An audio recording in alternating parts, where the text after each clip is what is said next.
Imagine being a 17-year-old high school senior living in Texas at the prime of your life. You're ready to graduate and you go to a party with some of your friends. Well, at this party, you are violently attacked.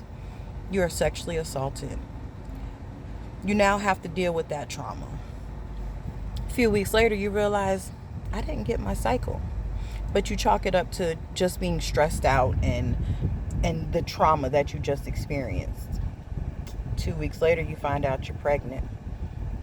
You're 9 weeks pregnant. But in Texas, there's a fetal heartbeat bill that past 6 weeks, you can't get an abortion no matter why or how you got pregnant. So you're desperate, you're scared, you're scarred, and you listen to some of your friends and they tell you about this person that they know that's doing abortions. So you go, you take the meds they give you, don't know what you're taking, you lay on the table. Later that night, you're hemorrhaging to the point that you almost pass out and barely make it to the hospital. Get to the hospital, find out that now you can't have kids at all, ever.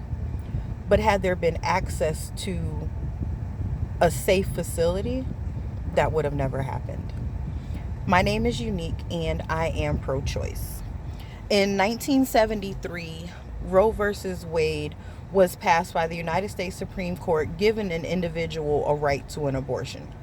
Well, last year in June 2022, there was another decision, Dobbs versus Jackson, which overturned that, which pretty much gave states the right to choose.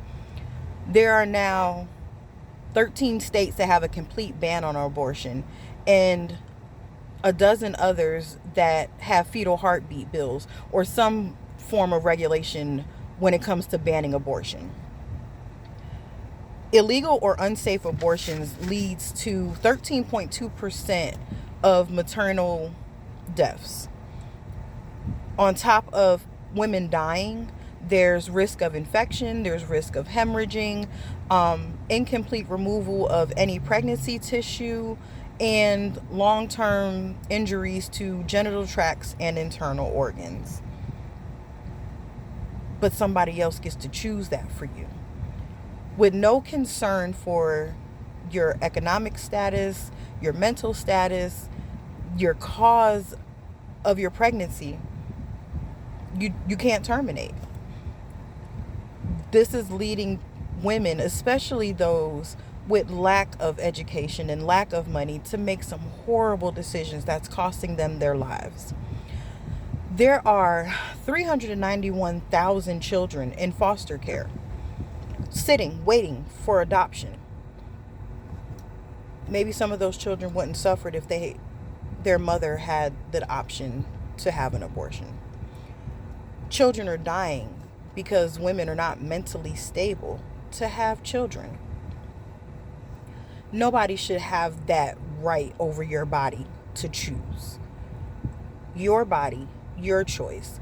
Only you know what's best for you when it comes to the trajectory of your life. Some stranger shouldn't have that much power over your life. It's tragic and it's sad. And they always say, well, there's proper preparation, take birth control. Well, I'm here to tell you, as a mom of 4 and all of my children were conceived on birth control, no birth control method is 100% effective unless it's abstinence. Even if you take it 100% perfectly. Where do you go from there? Teen pregnancies account for 6% of all pregnancies. Over 3 million women in this country alone have experienced a rape-related pregnancy over the course of the past 20 years or so. I have to carry a child that was put in me by a rapist? How is that fair? How is it fair that I know that I can't feed this child, but you're going to make me have it anyway? Or that I could die having this child, but because it's after 6 weeks, oh well, sucks for you. I'm pro-choice. No matter pro-choice, pro-life, that decision shouldn't be made by someone else. Here are a few statistics about abortion rights.